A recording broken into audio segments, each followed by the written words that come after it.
Hey everybody, Dr. Ray Blue here, and this is my movie review of Approaching the Unknown, directed by Mark Elijah Rosenberg and starring Mark Strong and Luke Wilson. Captain William Staniforth will be the first man on Mars. Captain Emily Maddox will follow to set up a base for future colonization. The journey will take 270 days, and thus the film begins. I love this movie.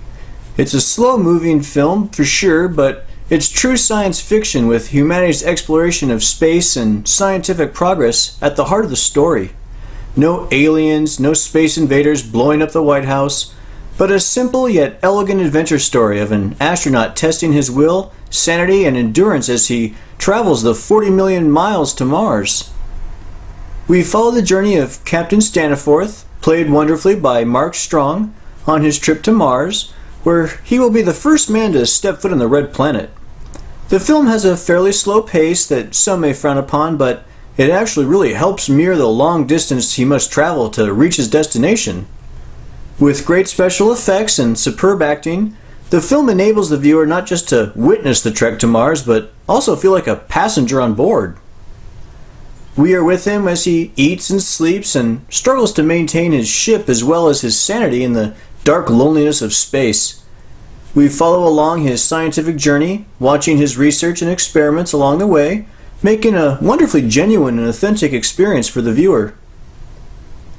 The isolation of Staniforth is likewise felt by the audience and makes the film touching and encapsulating, pulling you into the isolation of space while also drawing you into the astronaut's passion for science and discovery.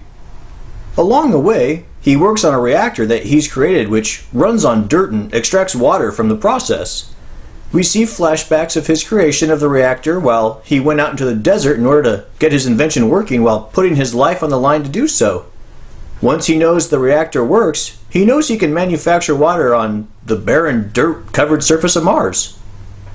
We are pulled into the experience of space travel, struggling along with Staniforth as he deals with mechanical failures and numerous problems, with his only communication really being that of Lewis Skinner, played by Luke Wilson, at ground control.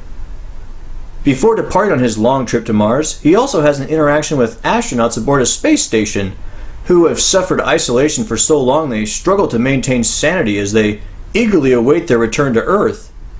Staniforth, who is on a one-way trip to Mars, is reminded that he is yet to know just how the journey will ultimately affect him. We also see another astronaut, Emily Maddox, played by Sanaa Lathan, as she struggles herself to follow Staniforth to the Red Planet. The two have dedicated the rest of their lives to the journey and colonization of Mars, for better or worse. This is the type of film that will make you feel like an astronaut, and though it doesn't have the scope of visuals of a film like Gravity, it's far more realistic in its science and feel. Upon watching the film, you will either leave with the desire to be an astronaut yourself or kind of feel like you had a taste of the experience. If you like films about space travel or science fiction in the truest sense, you will likely enjoy the film. It feels similar to The Martian or Gravity, only on a smaller scale and much more grounded in the experience of space travel rather than living on the Martian surface or watching spacecrafts explode. The movie is simple yet utterly beautiful in its simplicity and offers a wonderful, unique experience. Turn off the lights and go along on a fantastic adventure into space and scientific discovery. This film is definitely one for science lovers, and I highly recommend it for its subtle and intelligent take on the genre. Well worth watching, this film is definitely a fine addition to any science lover's home movie collection. Thank you for watching. Please comment below. Don't forget to subscribe, tell your friends, and help spread the madness.